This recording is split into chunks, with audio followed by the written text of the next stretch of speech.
BFM Business, Tech RH, le grand talk. En direct du Vivatech cette année pour parler des futures tendances de la Tech RH, mais surtout aussi du présent. Moi, j'ai envie qu'on fasse un premier état des lieux aujourd'hui, donc Éric Jeanneret, sur la technologie qu'on utilise pour les ressources humaines, à la fois dans le recrutement, mais aussi comment est-ce que vont évoluer les salariés et le panorama et l'ergonomie aussi du travail. D'après vous, on en est où aujourd'hui ?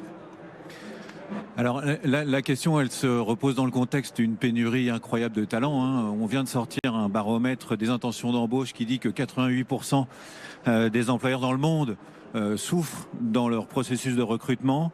Ça veut dire que la technologie, elle doit être au service de ce processus de recrutement. Elle doit être capable d'agréger des données, d'agréger des candidatures et de faire matcher des candidatures avec des besoins. Et c'est là où on va retrouver de l'intelligence artificielle, c'est là où on va retrouver la détection de patterns pour définir des profils et des trajectoires de carrière. La tech qu'on présente aujourd'hui à Vivatech, elle tourne autour de ces sujets-là dans la RH. Ouais. Éric Jeanneret, comment vous voyez, vous, l'espace de travail du futur ? Est-ce qu'il est plutôt collaboratif avec beaucoup d'outils ? Est-ce qu'il va se transformer ou est-ce qu'il y aura encore plus de digital qu'avant ? Ce futur of work qui va être digital, à n'en pas douter. Ça veut dire que les infrastructures vont devoir suivre. On a quand même quelques clients qui, quand la crise s'est déclenchée, ont vécu des semaines, parfois des mois très compliqués parce qu'ils avaient des problèmes d'accessibilité. Donc, il va falloir des infrastructures super robustes.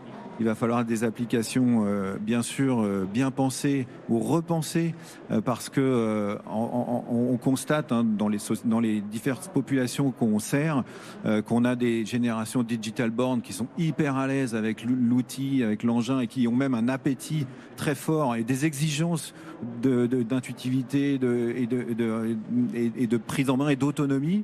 Et dans le même temps, on a encore, et puis ça va durer, des populations qui, pour le coup, ont besoin d'assistance, ont besoin de formation, d'accompagnement, de pédagogie, etc.